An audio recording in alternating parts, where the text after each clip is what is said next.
The next item on the agenda,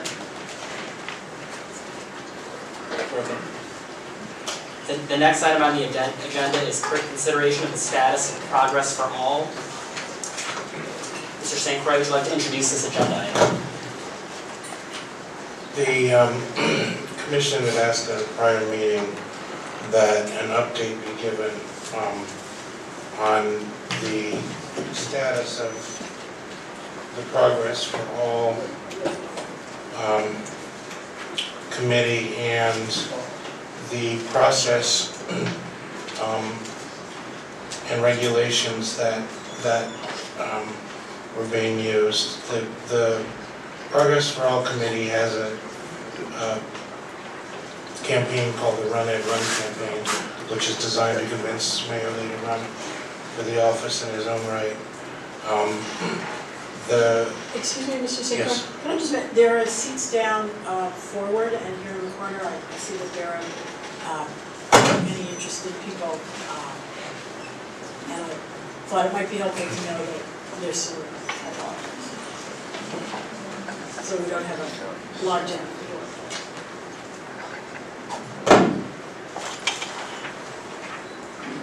The existence of this particular entity and another one like it had created some questions about regulation that we had to answer fairly quickly. So while Progress for All's stated intended purpose was simply to convince Ed Lee to run for mayor, from the position of my office looking at their activities, there isn't regulation specific to that kind of activity. However, it's clear the intent of the law is that when people are raising and spending money to influence voters' decisions, that activity was meant to be regulated. And it's clear that while its campaign to convince Ed Lee to run for mayor was in effect, it was also a notable campaign. It was a citywide campaign. Got a lot of attention, and as a result was impacting voter opinion with its favorable message about its candidate. So in some communications with this group, we directed them that they had to file as a committee, which they did once they raised, they did it before, I think they raised the threshold. As filed as a general purpose committee, we directed them to file as a primarily formed committee because their campaign was focused on a single candidate. They declined to do this, although they did state that they wanted to remain cooperative and seek full disclosure. As a matter of policy, the dilemma that we have at the staff level is, should we regulate them as we have tried to, which is to use existing regulations and shoehorn them into the category they thought was most appropriate? Or do we need to do a simple tweak or two to say existing regulations are sufficient, or do we need a new set of regs? The likelihood of this happening again is probably minimal. I don't know that it's happened before. So we're kind of on a new frontier. So in the absence of something specific to this effort, I have attempted to direct them in the processes that I think were most appropriate. We do have representatives from Progress for All, as well as the other campaign here. We did tell them they could make some remarks to give their version of events and respond to the memo that I provided in advance of the meeting.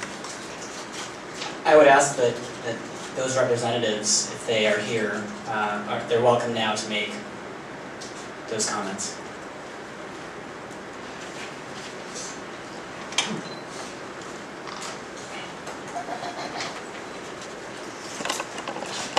Hello, my name is Michael Breyer. I founded the Support Drafting Ed Lee for SF Mayor 2011 committee. I've never in the past been involved in raising money for a political campaign. I actually never thought of this committee as a political campaign in the traditional sense. Mayor Lee was not a candidate for mayor, but I thought he should be. I hope that I might have some impact on his thinking about why he should run.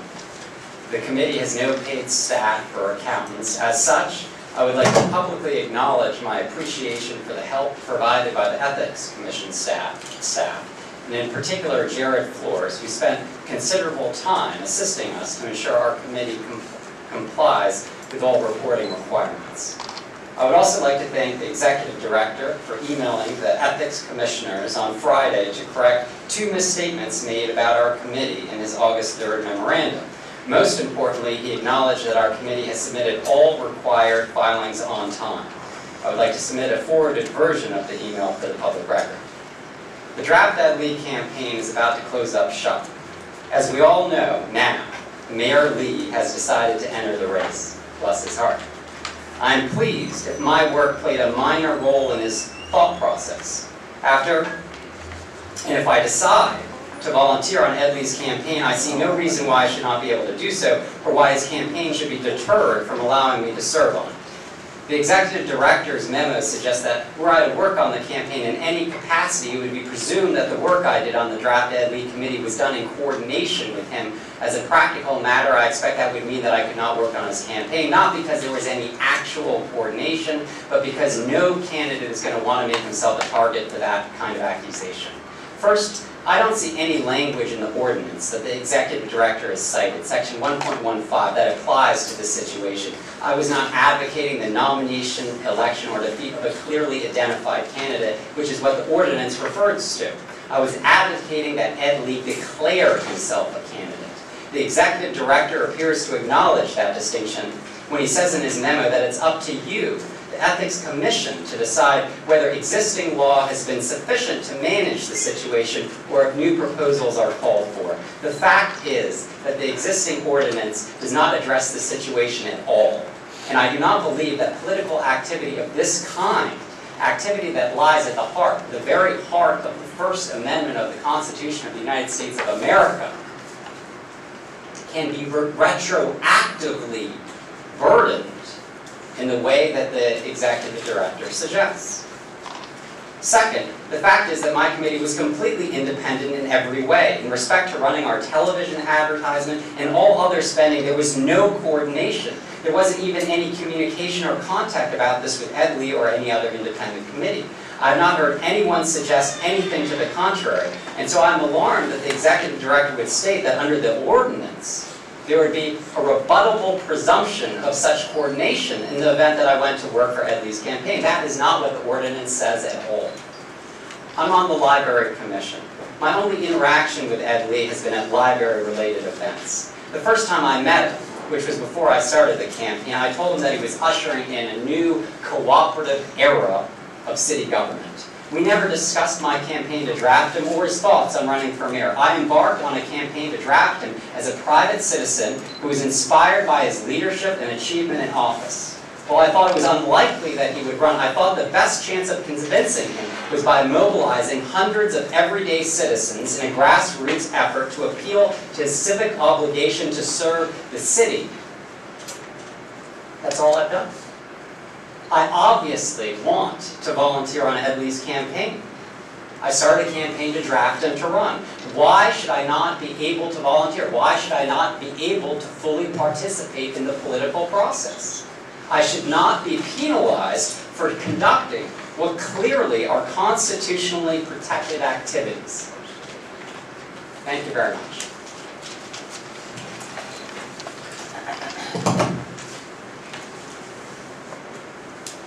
Good evening. My name is Jonathan Bass. I'm an attorney in San Francisco. I've known Michael Breyer for many years. He asked me just a day or so ago if I would appear with him and say a few lawyer words on the subject. I think, having listened to the Executive Director's comments and knowing the level of legal expertise that's already sitting at this table, that whatever I would say would be a bit superfluous. I don't think there's any question, but that the existing ordinance does not by its terms reach or address the situation with which Mr. Breyer was involved. The definition of candidate in the local ordinance, which incorporates the definition of the government code, does not include Ed Lee at the time that Mr. Breyer formed his committee, because he was not a candidate within the meaning of the government code. And Mr. Breyer's actions in forming his committee and engaging in the work of that committee was not engaging in the kinds of activities that are reached by the San Francisco Campaign Finance Reform Ordinance. What's most important, and again, I am quite confident that I'm speaking to people who already know this and therefore need no persuasion, but it's important to note that when you're dealing with an ordinance or a statute that touches upon core activities protected by the First Amendment, that ordinance, that statute is not available as a fly swatter to hit at every pest that might fly in through the window. It must be a scalpel. It must be wielded with precision. And the reason is, as the Supreme Court, among others, tells us, is that people may not be deterred from engaging in these core First Amendment activities through the threat of having applied to them a vague or overbroad ordinance, whether or not the city of San Francisco, in its wisdom, might decide to enact an ordinance that would apply to the situation here, and whether it could do so consistent with the First Amendment. The fact is, as Mr. St. Croix indicated, it hasn't done so. And so any inclination, any impulse or pressure that you may feel to address this situation needs to be addressed at the legislative level. It cannot be addressed at the level of enforcing an ordinance which on its face does not apply to the circumstances in which Mr. Breyer was conducting himself. Thank you.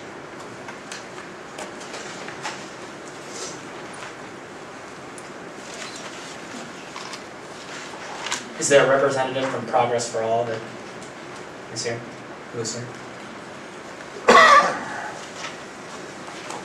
Hi, good evening, Commissioners. My name is Enrique Pierce, and I worked on Progress for All in the Run Ed Run program, and I was very proud to do so.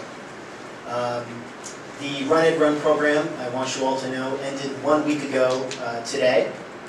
And I stand before you because I'm hoping that this commission will really reject the hyperbole, the whisper campaign, the innuendos that are not based at all in any reality or fact. I ask, in essence, that this commission reject the political thuggery and the theatrics that have surrounded many of these allegations for Progress for All. Excuse me. Since its inception, Progress for All has been repeatedly attacked. And I'll tell you, this is really kind of a tale of sort of two issues, at least in the way that I think of it. The first issue is a relatively technical one, and the second is a more draconian one. But both have significant import for Progress for All and those individuals who worked on it. The first issue, which is rather technical and minor to a certain extent, is whether or not this committee should have registered as a general purpose committee, or whether it should be registered as a primarily formed to support candidate, in this case Ed Lee for mayor, committee. The reasons why I call this a rather technical sort of discussion is because pursuant to Government Code 82007, it specifically defines what a candidate is. And in that definition, there are 4 ways one can be considered a candidate under state law. And Ed Lee met not one of those ways. He is not considered a candidate under state law. It's very, very clear. Secondly, Progress for All made all disclosures for its committee, both for contributions, for expenditures, for any materials whatsoever. Even though Progress for All maintains that none of its activities related and could be constituted as independent expenditures for a whole host of other legal reasons, we have nevertheless provided all the information in the abundance of transparency and to support a transparent process. And this is actually a very important point, and I want to make sure that the Commission understands this. before Progress for All was initiated, telephone calls were made both to this body, to the Ethics Commission, this office, and to the FPPC to ask, A, how should we register this? The answer that we got from both bodies was that we didn't have to register. Our activities did not amount to reportable activity because what we were trying to do did not appear on the ballot. We said, we don't want to do that. We want to register. And I think that considering as many interested participants as there are here, that was probably the best move possible so that everyone could understand the kind of work that our committee engaged in. But it's very important to note that we were under no obligation, and we did that anyway. We were under no obligation to provide the additional materials that would have made us independent expenditures. Even though we maintain that we're not, we did so anyway. Because after our council spoke with Director St. Croix, that was something that the director felt very strongly about. And so we said, okay, we want to support transparency, here you go. Here's all the information. We've done everything to the letter. In defense of the Ethics Commission, the only legal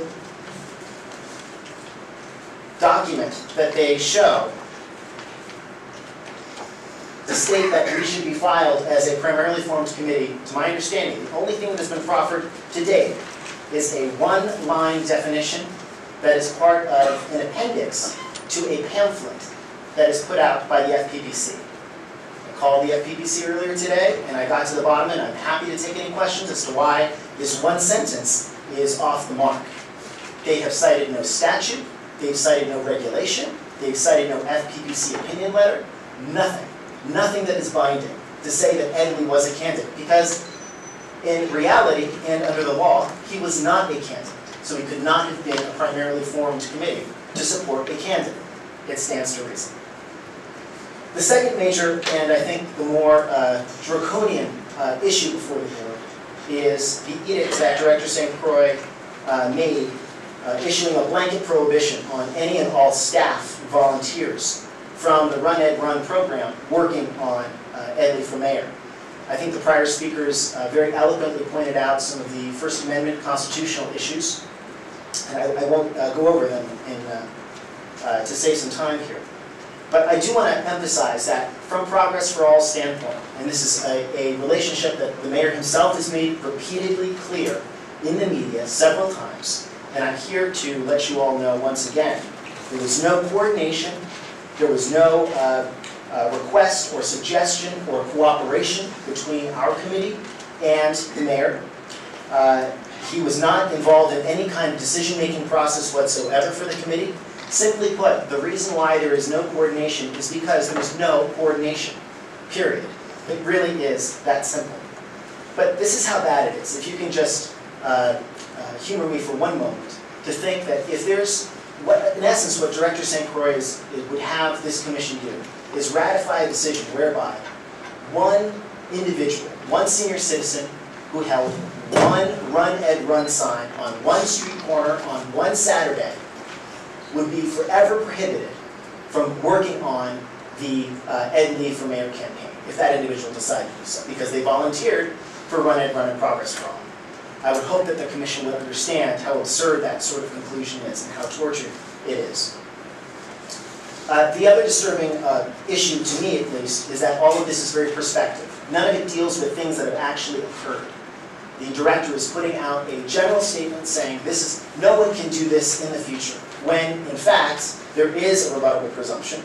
And if you listen closely to all of the detractors rely on rumor, rely on innuendo, rely on whisper campaigns, they rely on conjecture, they don't rely on facts, they don't rely on evidence, they don't rely on law. I think it's notable that the director's report does not cite any violation of law whatsoever, that he completely neglects to do that in his director's report, and I find that that's a bit troubling. So I would ask in conclusion that the Ethics Commission tonight make some sort of determination that Progress for All has indeed met all of its disclosure obligations under the law, and that there exists no blanket prohibition at all for anyone who worked on Progress for All or Run It Run or any of the other committees or groups of citizens that tried to draft Ed Lee to make him become a candidate, that there's no prohibition for their working on Ed Lee for mayor as a campaign. And I'm happy to take any questions that the commission might have. I have studied these issues in some detail. Thank you. Just a couple of points. These organizations, Ed Lee was not a candidate for mayor at the time all of this was being discussed, but he was a clearly identifiable candidate to be. There was an effort to get him to run for mayor, and as a result of the outreach efforts to get him to run for mayor, there was an identifiable impact on the voters. The voters of this city have stated that if people raise and spend money to influence their decisions, they have a right to know about it. So, for those purposes, we determined that these entities had to form as committees. While I don't really believe that people who stuffed envelopes or held signs should be prohibited from crossing over from one of these efforts to the Ed Lee Committee, I do believe that the decision makers at these committees who have operated under rules that are appropriate for independent expenditure committees, which are much more free and less restricted than candidate committees must. If the decision-making people of these committees were to then join the Ed Lee Committee, there would not have been collusion or cooperation in the past, but it's a rebuttable presumption that it could exist in the future, because they will take with them a body of knowledge of strategies, goals, and other campaign efforts that they created under one set of rules, and then they would be operating under a different set of rules as part of the campaign. Mr. St. Croix, one question with respect to what you just said. So is it your view that if Progress for All is not a primarily formed committee, that section 1.115 coordination does not apply? Well, whether they're a primarily formed committee or a general purpose committee, they still can't have cooperation. Do we have the text of the primarily formed definition in front of us? I believe it's in response to it's in the response letter to Mr. Pierce, dated May 17. I'm finding 1.115. But does that include, but that seems to be that coordination, not the definition of primarily formed. I think it is in Mr. Croy's memo. I'm happy to be corrected. Yeah, it's Primarily formed Page 2. is on page 2 of the August 2nd, August 3rd. That's it, I'm looking at the wrong one. Commissioner Ward. My question is a simple one. And that is, why is he being referred to as a candidate? If there's a definition for candidate that he doesn't meet, why is he referred to as a candidate rather than as a person? So if you remove the word candidate and insert the word person, which is, to my way of thinking, what he was, he has not been a candidate under the definition of what a candidate is. I think what Mr. Pierce was referring to was the FPPC pamphlet that defines a candidate in part as an elected office holder. And so the argument would be that Mayor Lee is a current office holder, and thus, under the FPP's interpretation of candidate in this pamphlet, that he could be potentially considered. There's a guy who is saying that he wasn't running. Is he a candidate just because he's in the office? Is that? Excuse me, if I could be heard just one moment for the chair. Yes. Just very briefly as to this one sentence from the FPPC pamphlet, which is a pamphlet. It's not statute, it's not regulation, it does not guide anything. It is a pamphlet. I checked that out with the FPPC. Nevertheless, I was instructed by the FPPC this morning, informal advice, be as it may, that the reason that sentence appears in the FPPC manual is because when a city officer runs for election and then becomes elected to that office, that person is still considered a candidate until their committee is closed. So when they have an open committee, they're still considered a candidate for all purposes of the statutes, et cetera, et cetera. They have an open committee and until their committee is terminated. And therefore, that does not apply to ed lit. Is that our staff's understanding of that language? Well, what is your understanding of the language? It's a simple declarative statement. In the PRA, a person who is appointed to fill a vacant elected office is an elected officer. And then in the Campaign Manual 2 of May 2007, in the appendix, it states a simple declarative sentence. An elected office member is also considered to be a candidate under the Act.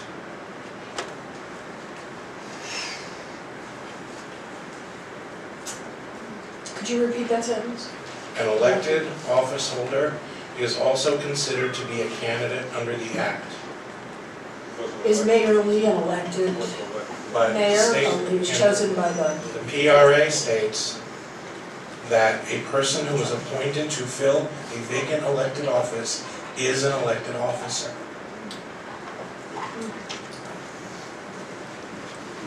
So I think that the competing views are that the FPPA pamphlet would identify him as a candidate, but that there was a lack of citation to any ordinance or regulation within that pamphlet that would support that assertion, and then Mr. Pierce's. Under those circumstances, then my question is, why are we relying on that? Why are we relying on the pamphlet rather than the ordinance? The PRA itself doesn't specifically address that status.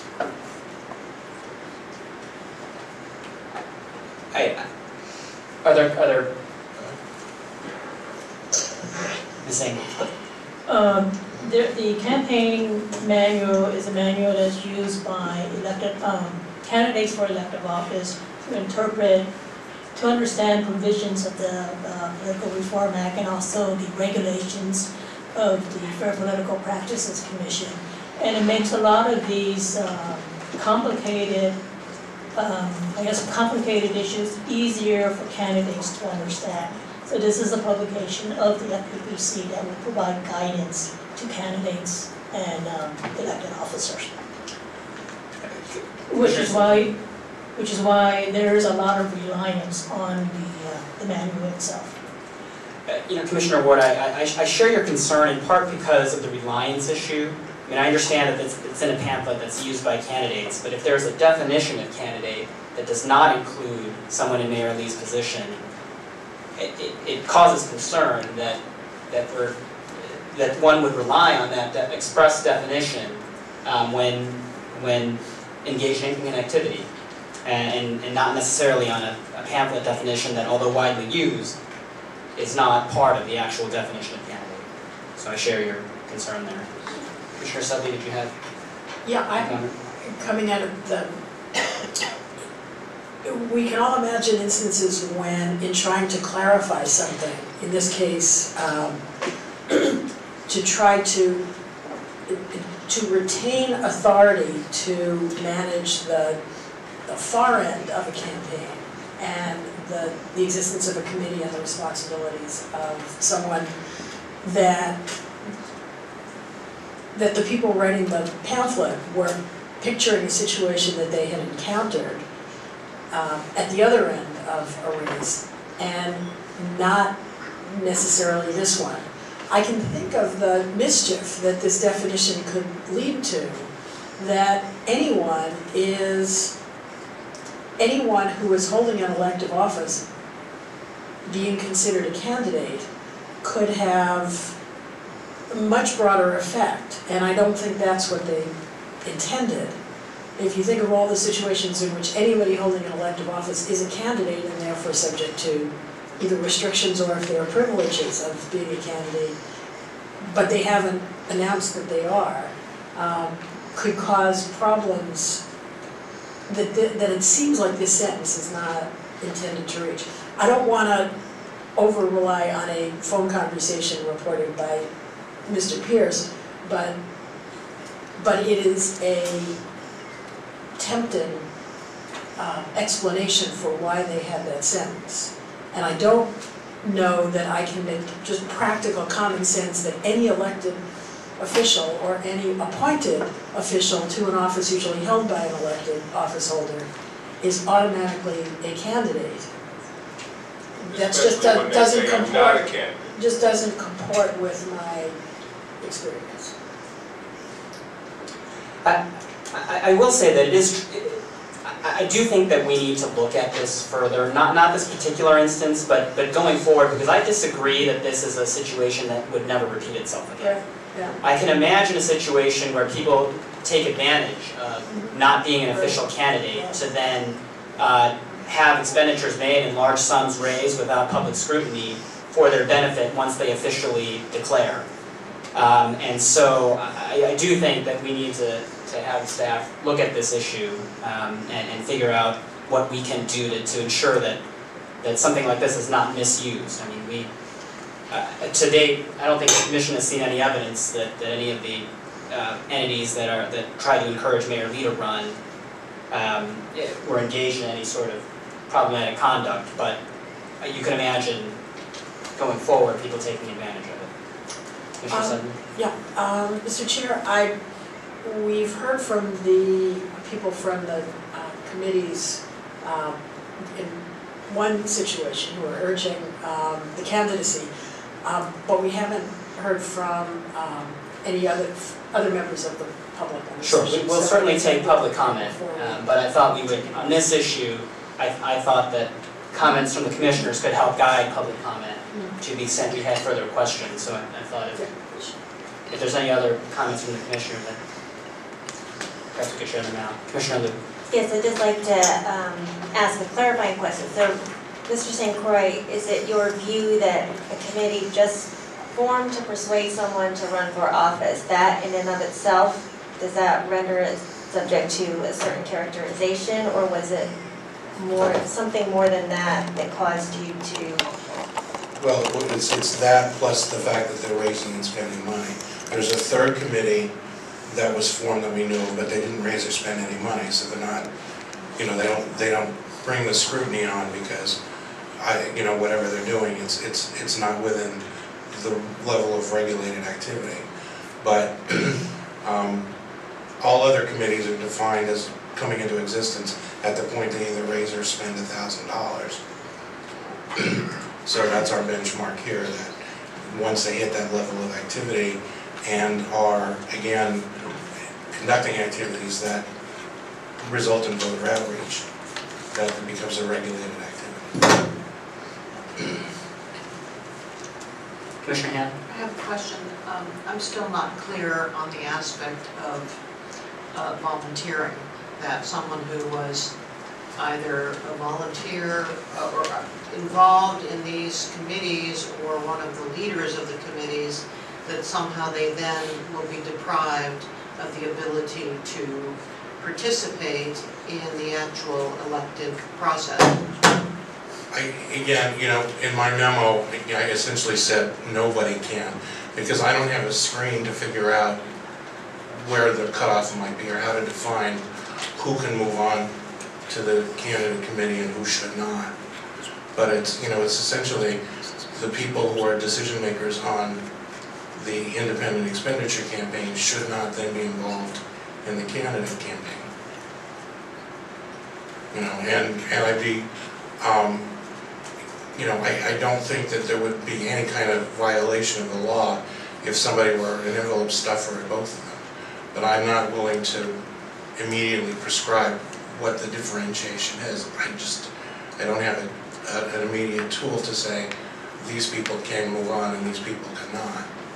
Could you just walk us through the steps of that and what's the intersection of the legal Well, I think what happened was, prohibitions or requirements? if the commission,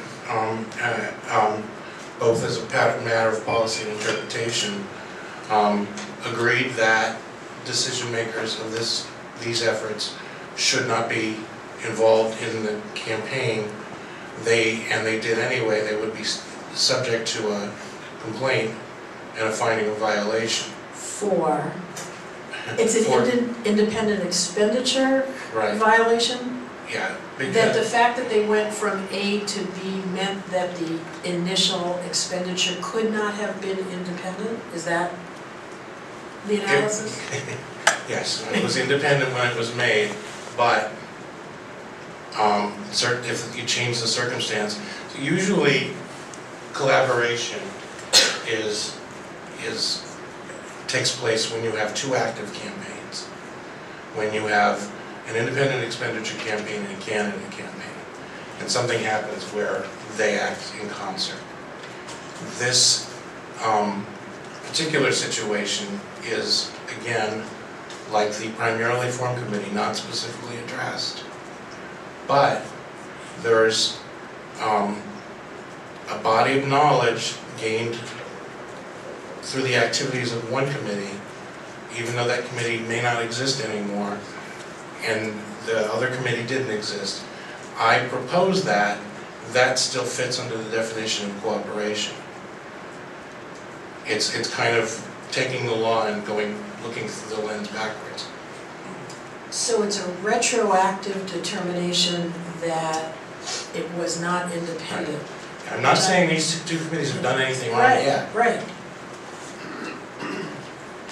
But my understanding is that, Go ahead. is that if we determine that Mayor Lee was not a candidate at the time of the activities, that this would not apply, that there would not be this collaboration concern on the part of the staff.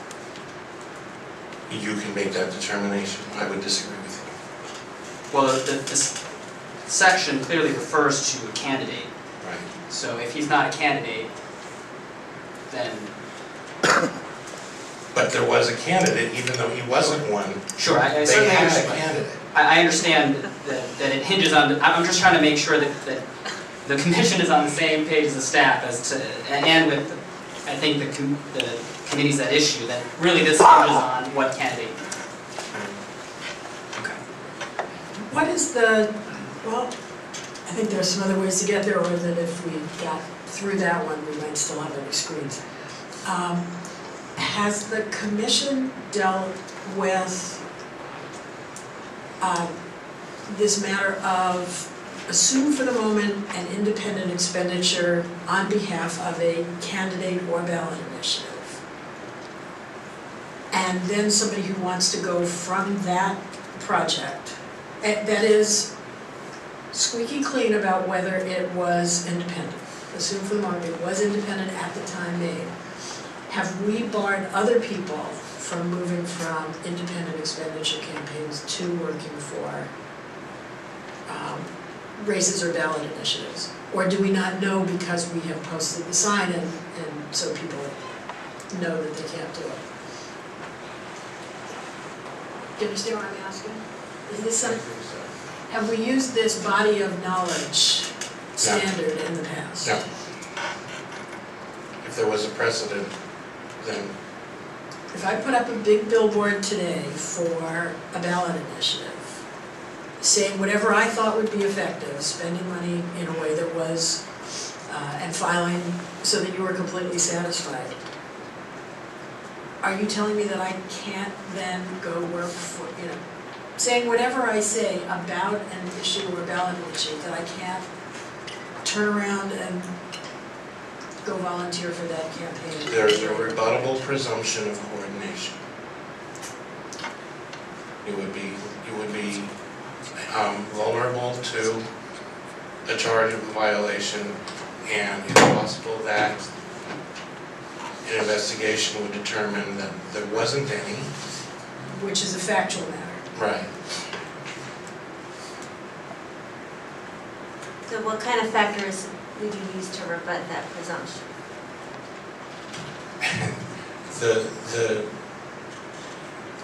There would have to be evidence that there was some sort of coordination. And it would be difficult to prove, by the way. But is that what's required anyway? That's what's required anyway, Yeah. to be able to demonstrate that there was coordination. But the assumption is not that there was coordination.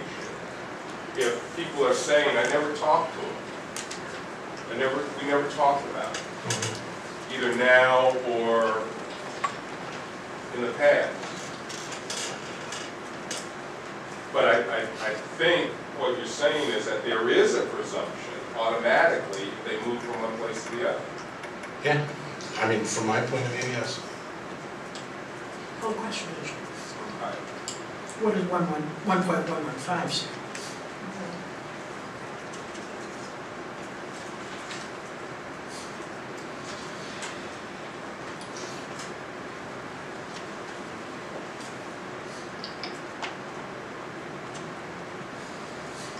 So as for the current situation, and I understand that we will have some policy issues to deal with going forward, I think the first sort of decision point for the commission is whether or not Mayor Lee is a candidate. And if he is not, then I don't think that this rebuttable presumption could apply to volunteers who worked on these committees that have come before us. Is that, are we, I just want to make sure we're on the same page with respect to that, because I think then we can move on to the other decision points. If that is not the case, then I think we may want to revisit how we proceed. Okay.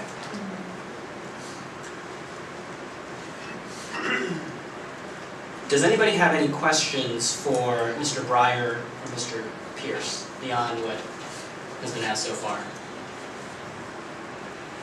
Commissioners? No? None at this time. Okay.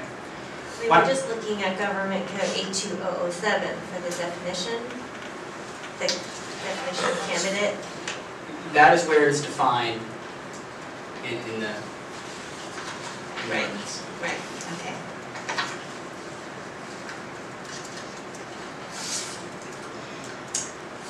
Let's take public comment on this matter. President Herr, members of the Commission, my name is Aaron Peskin. You are in receipt of the letter from me dated July 28th, which is a 4-page letter with 33 pages of exhibits, which is a part of your package this evening. Mayor Lee's appointment to the position of mayor, Progress for All, the Run Ed Run campaign, and his subsequent candidacy announced today are collectively one of the biggest frauds ever conducted in San Francisco politics. You commissioners collectively have the responsibility and the authority to expose this fraud. The people who are orchestrating this fraud, Rose Pack, former Mayor Willie Brown, Mr. Enrique Pierce, are the same people who were caught red-handed coordinating independent expenditures with Susan Jane Kim's campaign last year. They did it before, and now they're doing it again. Your commission opened an investigation last year into a political committee set up by Ms. Pack, Mayor Brown, and Mr. Pierce, called New Day for San Francisco, which did independent expenditures for Supervisor Kim's campaign. New Day raised money from some of the same people who gave money to Progress for All. This commission, respectfully, still has not addressed their illegal activities last year. The question is whether you're going to let them get away with it again. In the letter that I sent you on July 28th, there are 4 issues raised. General purpose versus primarily formed. I believe staff has given you the proper recommendation in that matter. Whether funds spent by Progress for All should count under the city public financing program with regard to Mayor Lee's campaign. That item, I think, logically flows from the first, but is unaddressed in staff's response. No Progress for All, I'm sorry, and the most important issue is whether or not this commission is going to investigate allegations of coordination between the mayor and agents who are involved with Progress for All. The 4th and final issue, which is addressed in Mr. St. Croix's memorandum to the commission, is whether or not decision makers, including volunteers who had knowledge, could serve in a candidate-controlled campaign. I believe that has been properly addressed. There is enough evidence, certainly in press reports, which allow this commission to conclude that the Run, Ed, Run campaign was nothing more than Mayor Lee's campaign designed and orchestrated in a way to circumvent city campaign laws. Let me be clear, Rose Pack is an agent of interim Mayor Lee. And Ms. Pack is thumbing her nose at you. In yesterday's Sing Dow, she is quoted as saying, "It is unheard of in history that if someone enters the race, those who helped him before are not allowed to help him again. I will be the first one not to comply." Ms. Pack served as Mayor Lee's chief fundraiser and political strategist since his appointment. Excuse me, Mr. President, I apologize, but we Raised money for his 3 minutes inauguration, for his host questions. committee, and the list goes on and on. I have much more to say. I will say it to you in writing. I encourage you to use the authority that the voters vested in you and discharge your duties. Thank you for your time.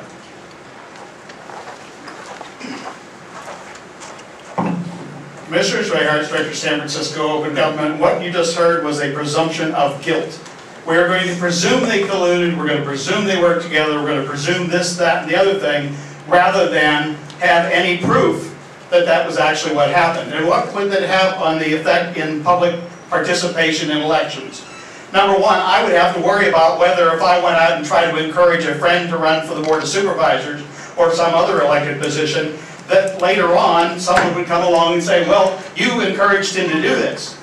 As far as I know, Mayor Lee is not presently a candidate, and it was not a candidate during this entire evolution. So the question is, in my mind, moot. You cannot preclude people from encouraging someone to run. In fact, that's what the whole democratic process is about. We want people to participate in government. Sometimes it takes other people to encourage them, and sometimes that takes raising funds and putting out signs and having things to do that. Now, I've heard nothing that said that there was any sort of collusion and that the mayor participated in it. And frankly, I think what this is political sour grapes. At the time he took the job, he probably thought, you know, I don't know whether I want this mayor's job, I'll do it as a service to the city. Then he got in there and he said to himself, you know, I kind of like this, and I was afraid maybe I couldn't even handle it, but I think I can. And people are now showing that they really want me to run, and gee, I can change my mind. Can you imagine that? A politician come up and saying, oh, they can't change their mind, and that's all this is. He said he wasn't going to run, and he changed his mind, and they want to say sour grapes.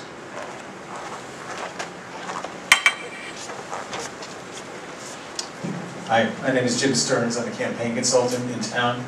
I'm currently working for several candidates, Leland Yee, Charmaine Bach, and Ross Mercarimi. A couple items that I wanted to discuss. One is, I feel like when you make the decision about whether Ed Lee was a candidate or not, part of your view should be how the Run Ed Run group considered Ed Lee and whether they considered him as a candidate or not. And I think the clearest proof that they did is that they called out by name all of the other mayoral candidates in a series of ads that they put on the internet and encouraged voters to compare Ed Lee to current candidates. Now, generally speaking, federal law, state law, once you start talking about the other candidates in the race, you enter into a realm where you are asking people to essentially vote against people who are current candidates. When you compare them in a negative light to someone else, then you're saying this person, so your independent expenditure is in opposition to candidates who are running for mayor currently. In that sense, it very much was an independent expenditure in the negative, and that is just as much an independent expenditure as in the positive. The second thing I want to address is a practical issue, which is if you are going to determine that Ed Lee was not a candidate, then you have given me a roadmap for how to evade pretty much every campaign finance law in this city. So that every time that I have a supervisor who wants to run for office, who has no low name recognition, spending limits of $120,000, and has to raise money at $500 a piece and cannot raise it from city contractors or corporations, I say, great. You get me 10 friends with $5,000 a piece, give me $50,000, I'll print up signs with your face on them and your name. I'll put them all over your district, and I'll say, run, Joe, run. Run, Joe, run. And then I'll close that committee down. I'll even conduct polling, okay? I'll do phone research. I'll get IDs. I'll collect petitions, okay? And then I will shut that committee down, and I will start a new committee called Joe for Supervisor. And I will take all that knowledge in my head, and I will use it, all the polling data, all the volunteers, everything I've learned about the district, the candidate, the people, the other candidates in the race, and I will apply it. You have given me a huge loophole to get ahead, and that is exactly what this functions as.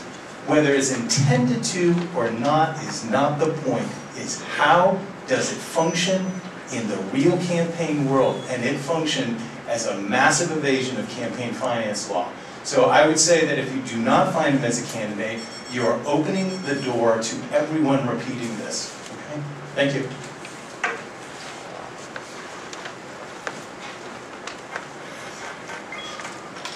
Good evening.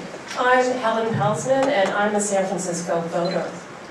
Not holding Progress for All accountable for supporting Ed Lee is bad for San Francisco and sends us back to when backroom politics and deal-making ruled this city.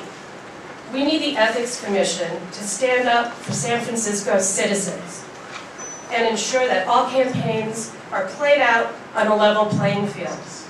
We need our laws followed and respected. Those are San Francisco's values.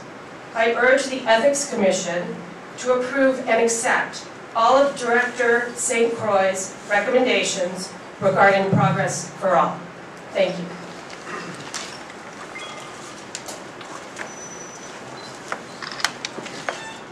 Good evening, Commissioners. My name is Kevin Hennigan. I'm campaign counsel for Leland Lee for mayor.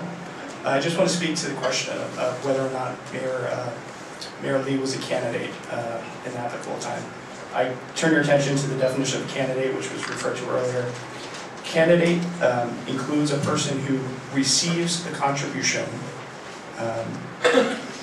with a view to bring about his or her nomination to any elective office. And I'm going to skip a little bit. Whether or not he or she has announced his or her candidacy or filed a declaration of candidate at such time. A person receives a contribution when a person makes an expenditure at their behest. These expenditures in this campaign, if they were made at the behest of the mayor or any of his agents, would qualify as contributions and therefore would have resulted in Mayor Lee becoming a candidate at the moment he consulted with these campaigns. So, rather than just kind of sitting here and saying, there's no evidence that these expenditures were coordinated at all with Mayor Lee or his agents, I would recommend you do a factual investigation and determine whether or not you can take Mr. Pierce at his word or not. So, thank you.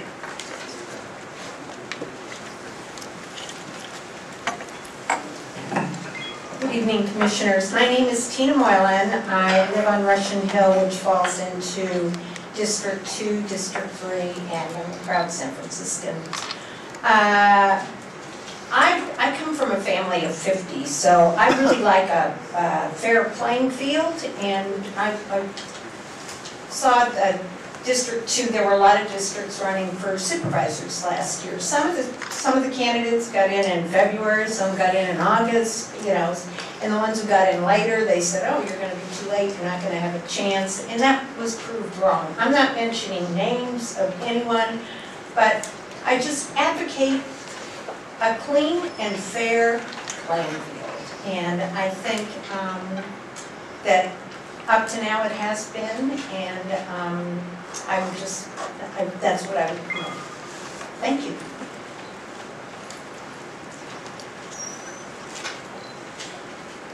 My name is Richard Hanson. I am not a candidate for mayor. I have no intention of being a candidate for mayor. And thank God I'm not a member of the Ethics Commission. I think you got a tough job here. But I do have a memory, and my memory is that before Ed Mayor accepted the appointment as the acting mayor, there was a long discussion about what would happen to his retirement. And apparently he regarded that as very important, and a quid pro was made. And I don't think he accepted the mayoral appointment until he got assurances from the Board of Supervisors and political powers that be, that he would in fact get his rather rich retirement from the city of San Francisco. He can change his mind, but I think that opens up the logic that he needs to, the people who granted his assurance that he'd get his retirement to retract and say, okay, well, you said that your permanent job with the city was more important to you than being your retirement. It was more important to you than being acting mayor. That's a quid pro, and let's return it. Let's level the playing field. And I must agree with the comments that were made by several members of the Ethics Commission that appearances are everything. And this is the appearance. It seemed like he was got himself a very sweet deal. He may be an extraordinarily competent person, but it's not in the direction of good, open, transparent governance. Thank you.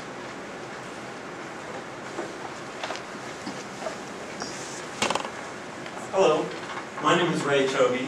In 2003, our country started what I thought was an inconsiderate war. Since then, I've volunteered on one political campaign after another. I can't count how many I've worked on so far. And I helped on Run Ed Run. Among many other things, I carried a sign around town and I asked people to sign our petition. In the last week or so, I thought I would rest and do something else for the rest of this election season. But after hearing the discussion tonight, I'm inclined to go help offer my services to Mayor Ed Lee, and if I do so, I will invite all of you to come and observe. And I would welcome your complaint, and I would relish the fight that ensued if you would try to stop me from speaking out and speaking my mind. Thank you very much.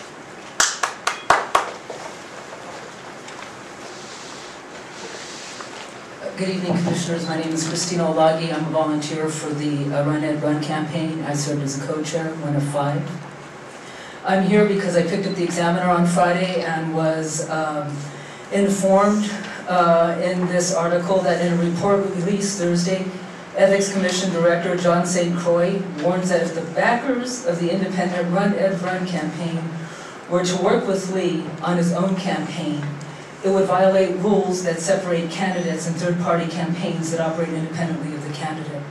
I was pretty shocked to read this, as none of this communication was ever directed to me personally, and was very disappointed that this was never communicated to me. I wondered a little bit in the back of my mind how this campaign compared to the grassroots efforts a few years ago to bring Tom Amiano to the mayor's race, and in that they collected several signatures, and I believe that many of the people in that leadership went on to be part of the leadership of that campaign. Also, it was a write-in campaign. So I'll read my statements. I picked up the Examiner and read that Lee backers who volunteered their time for Progress for All would be barred from participating in the Lee campaign. Esme Name was listed as a prominent backer. Not bad for the daughter of a farm worker, I suppose. I want to understand the rationale behind this. I have not read the text of the letter, but apparently the only name mentioned was Enrique Pierce. I would like to understand the law that would allow the likes of St. Croix and the chair of the Democratic Party, 2 white men, to dictate to me, a woman of color, my political choices and behavior. So I'm here seeking an explanation as my name is being dragged through the mud in the media, but no communication has been directed to me. You have sitting officials in all their impartiality as they prepare to run for office themselves, making statements to the press including, there is something illegal. I can't say exactly what it is, but there is something illegal going on here. So as my name is being sullied, I, with all the numerous insinuations brought forth by the body and the head of the DCCC, I think that it is fair to be given an explanation. None of the 5 co-chairs are aware of how our behavior would prohibit us from exercising our right to freedom of speech. You have other candidates preparing to write legislation to close loopholes. So what this implies to me is that there are currently no laws in place. So again, it infuriates me that I am being told that I'm not able to exercise my basic freedoms based on the Constitution and the Civil Rights Voting Act of 1964.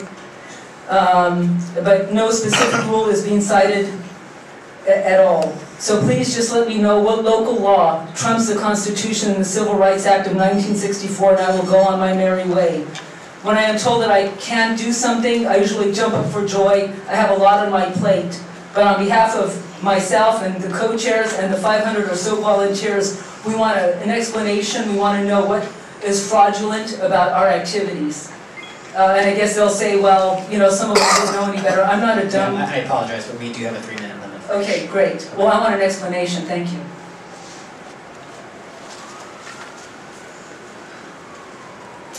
Good evening. My name is Shelley Bradford Bell, and I'm also one of the co-chairs of Run Ed Run. I'm a child of the 60s, civil rights fighter, and tonight those civil rights are being stepped all over. I'm here to register my outrage at the biased, illogical, and emotional ranting of the ethics director surrounding Run Ed Run. From day one, he has attacked Run Ed Run without cause or legal citation to back up his position. It has been discussed, pointed out, documented that Run Ed Run operated within the law. Run Ed Run also voluntarily provided information not required by our status to demonstrate that there's nothing to hide.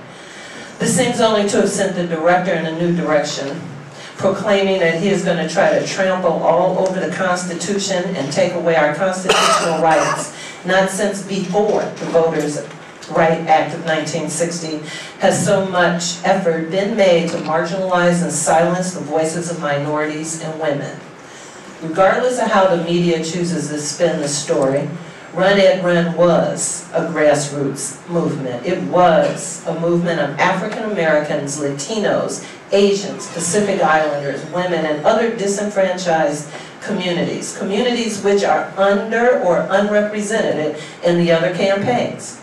The basis of the director's recommendation to ban Run Ed Run volunteers from campaigning seems biased and discriminatory. How can he say Run Ed Run and Draft Ed Lee cannot participate because of advertising and signs, etc., but the Don't Run Ed campaign, who purchase ads, doesn't suffer the same banishment? He says we cannot volunteer on a campaign. Does this mean he'll monitor if I wear a t-shirt or a button that says Mayor Lee for mayor? How far is it going to take this total disregard of civil rights? And where is he getting his counsel? I hope that he has secured independent counsel since Mr. Herrera is a candidate. You know, I'm very concerned that the director's behavior is motivated by his friendships, and it may have caused him to lose professional perspective. For example, being linked in with David Chu, while harmless in theory, makes the ethics director's decision suspect. We've talked about perception today. That's one perception. Perhaps it's time to reform the department. Perhaps it's time for the city to look at the risk management policies within the Ethics Commission that prevents personal relationships from coloring the judgment of its director by limiting their term limits. There have been no laws broken by Run Ed Run, as evidenced by, it's very clear evidence. The Constitution prevents the director from denying us the myriad of other civil rights he would be violating with his recommendations. So he's willing to trample on the inalienable rights of African Americans, Asians, Pacific Islanders, Latino, and women who, by following the law, unified together behind Ed Run Ed. We the people will not stand idly by and have our constitutional rights violated.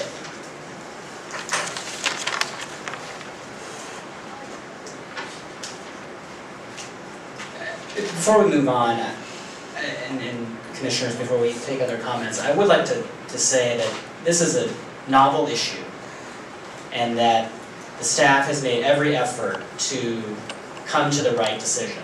And I, for one, have confidence that they're doing it in the best they can and trying to navigate difficult legal and issues that we have not confronted in the past. I also appreciate the public comment, and this is obviously an issue of great public concern, and that's why we're taking it up and taking it seriously.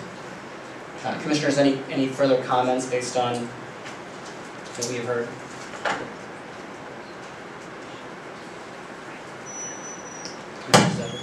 I am simply struggling to understand what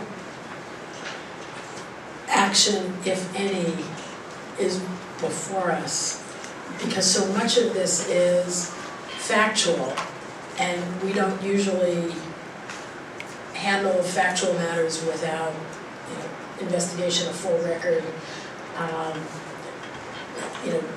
The only facts I have, although many of them are very intriguing to me, are coming from public comment. But I also know that the staff have to take into account the facts of the situation as they see it, as it's evolving in a real-time situation leading up to an election that has a date certain. So perhaps you could help us in knowing what our responsibilities or decisions are, because there's a lot that we've talked about that would happen at another time if there were either a challenge or a need to review or rebut a presumption.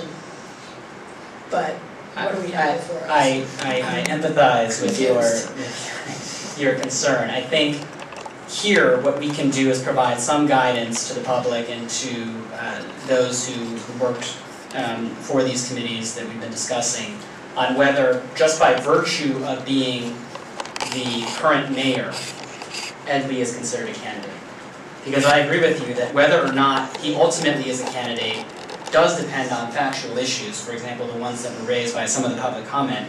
If it is determined that there was collusion, if there's evidence that arises, if there's a complaint, if there's a subsequent investigation, it's certainly possible that he could later be deemed a candidate. But I think what we're dealing with is more the legal question of whether, just by virtue of being the mayor, is he a candidate? And I think that would provide as much guidance as we can provide at this point, in my opinion. And would that answer the questions about whether the people who worked on any of the organizations could volunteer for, I guess it's only his, but could they volunteer on another? I mean, my understanding is that it wouldn't be... It would answer the question? They wouldn't be de facto considered to be in violation of the ordinance. I mean, certainly if there is, again, please someone on the staff correct me if my legal understanding of this is wrong, but if there was subsequent evidence of collusion, then certainly they could fall within the strictures of the ordinance. But just simply because they worked for the committees does not necessarily... There's one piece that I'm uncertain about. If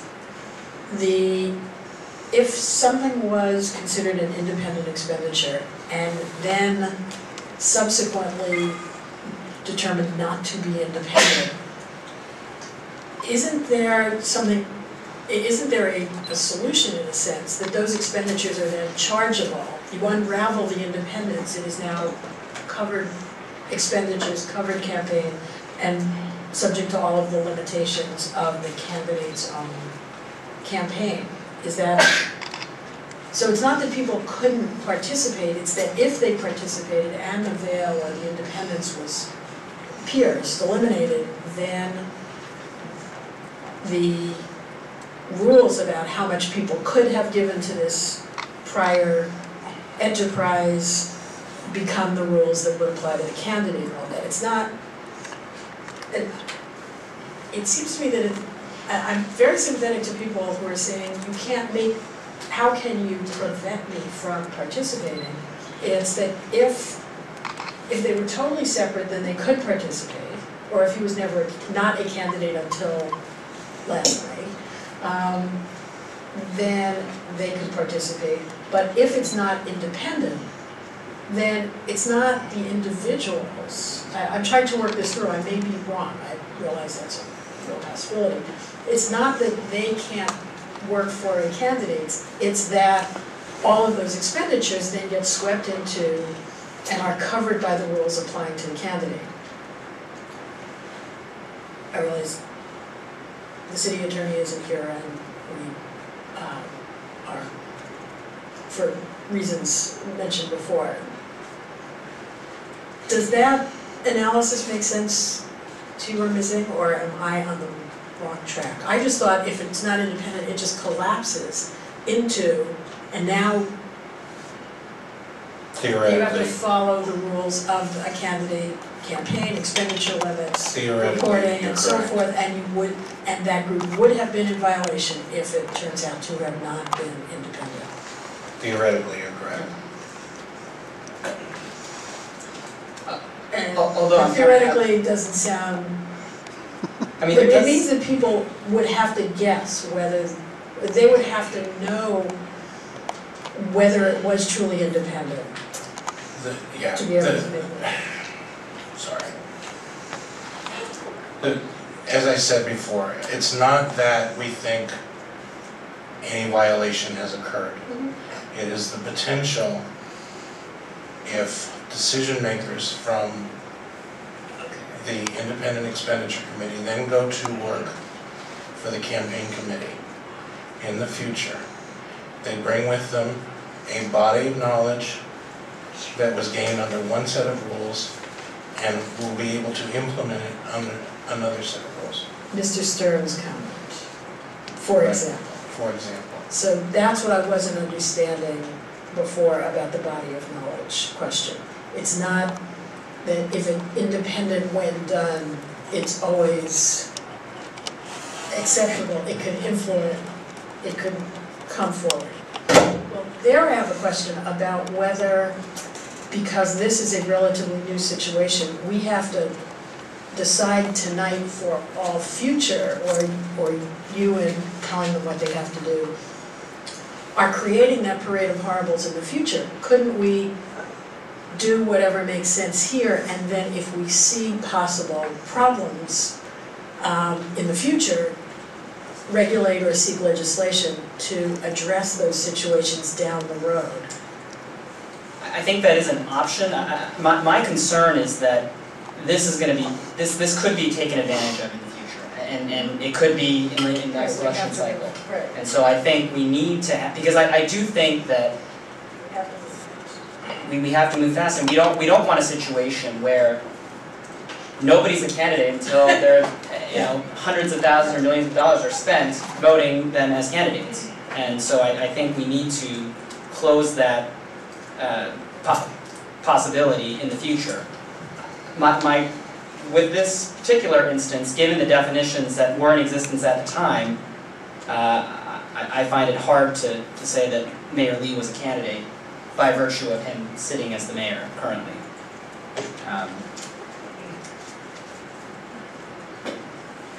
Any further comments from? Can I make a motion to that effect that we can vote on and move on to determine the rest of it? Determine the rest of it, meaning what? Well, that is whether or not people who work on the progress for all and the run committees are going to be permitted to, if the mayor decides to become a candidate, or maybe you did today, be able to work or volunteer, be paid workers or volunteers on the campaign. I think that's the next decision point. I think that if we determine that he is not a candidate by virtue of him sitting as the mayor, then that necessarily means that someone is not prohibited necessarily from volunteering for his campaign. If it's determined later that there was coordination and that there were violations of these rules, or that he was a candidate by virtue of not being declared, but then contributions or expenditures being made at his behest, then I don't think we can sort of rule in advance or determine in advance what the result there would be. The section 1.15 would not apply if we find he was not a candidate at the time. I don't think we can say necessarily that it doesn't apply. I think all we can say is that he's not a candidate by virtue of being the mayor, and the regulations are in place, and that doesn't, and volunteers are not necessarily deterred from working on the campaign. Okay. It could apply if Okay. other facts come to light, is my understanding. Yeah, I mean, you know, people that, you know, stuff envelopes and things like that would, on both campaigns, are not likely to be vulnerable to a complaint. I just don't think it would happen. And certainly not for wearing a t-shirt or a button or putting a sign up. That's just not gonna happen. But the people who are decision makers for the independent expenditure groups, if they become involved in the campaign, might be vulnerable to a complaint of cooperation or collusion, whatever you want to call it, in the future. And then it has to be proved. Correct. Correct, yeah. So that, I mean, that's the way it works anyway. Yeah, exactly. I mean, that's nothing new, that's the way it works. Yes, that's my understanding. Let me see if I understand this. I mean, I'm the only non-lawyer on this commission, and the only person who's We're lucky really to have not you. involved in politics. I'm just a regular San Francisco citizen. So it seems to me that these organizations, you know, Progress for All, Run Ed Run, you know, however you want to classify these organizations, it makes sense to me that they should comply with the regulations, with the rules that any other campaign group would have to comply with in terms of donations and anything else. You know, whether or not Ed Lee is considered a candidate. To me, it doesn't matter whether he was a candidate or not. You know, just, you know, somebody's promoting him and they should be subject to the same rules as any other campaign organization. I realize that the law that's not what the law says. I'm just speaking common sense here. But, so that's one part of it. The other part of it is the volunteers or even the leaders of these organizations. I don't see why they should not participate in the actual campaign for mayor now if they want to, and if someone wants to bring a complaint, then so be it, and we'll investigate it. And in terms of special knowledge, I don't really see what additional special knowledge is gained, has been gained, or is so different from what they would have gained had they been a real mayoral organization. So maybe I'm just naive, but I don't, you know, fine, so they bring a special knowledge or advanced knowledge, but it's knowledge that would be gained at some point anyway during the campaign, would it not? Am I wrong about that? Except that the independent expenditure committees don't have contribution limits and they have far less restrictions on what they can spend money on. So they have a more liberal set of rules to operate under, and then they go to the more closed confine of a candidate's campaign, and again, they have that knowledge is of value. Polling results and Yeah, but polling results, they could poll in the future. yeah, and they could also, the campaign I mean, they might have been able to raise far more money than comparable organizations. So my question is, why not then make them not make them an independent expenditure, not subject to those rules, but to the tighter rules of the candidate? I think what you're describing might be, it would be something that we would think about going forward, but it might not be what we retroactively. It might not be what we think the definition of a candidate is. So we cannot make these organizations subject to the regular campaign laws retroactively, is that what we're saying? Yes, Okay, all right, so, yes, so that's the unfairness of it. right. And my understanding is that they complied with the requirements for the entities under which they register. Is that correct? As to your second point, Commissioner Han, I think we should be very clear that we are not making any prohibition about volunteers working on Mayor Lee's campaign. I think we're specifically saying that we're not providing such prohibition. Including the leadership. Right. We're also not providing a blanket sort of okay that anything that anybody who worked on these committees does in the future is immune from any future finding of wrongdoing. So we're not doing either of those things, and I think that would be the prudent course. Commissioner Ward, I apologize, we interrupted the making of a motion. But is there a motion? I think he made a motion. Yeah, I would move that we make a determination that the mayor was not a candidate at the time that this committee was formed and as it did its work. Either of the two. But by virtue of being the sitting mayor? Yes. Is there a second? Second. All in favor? Aye. Any opposed? Thank you, commissioners, staff, and the public. Many people came out for this, and we know it's important, and we appreciate all the thoughtful comments and hard work of the staff that went into this. Same goes for the comments with respect to the civil grand jury. We take them to heart and appreciate them. Just for the record, the staff is taking away from us that we are going to need to draft regulations for the future. Good point. So one thing that yes, we did discuss that, and I think we are in agreement that we'd like to see some proposed legislation. Thank you. Yes.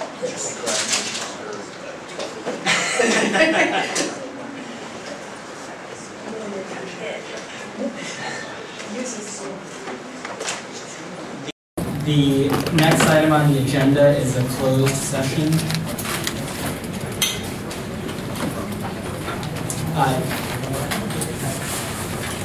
Is there a motion to go into closed session? So moved. All in favor? Oh, public comment? On whether to go into private, I'm sorry, closed session.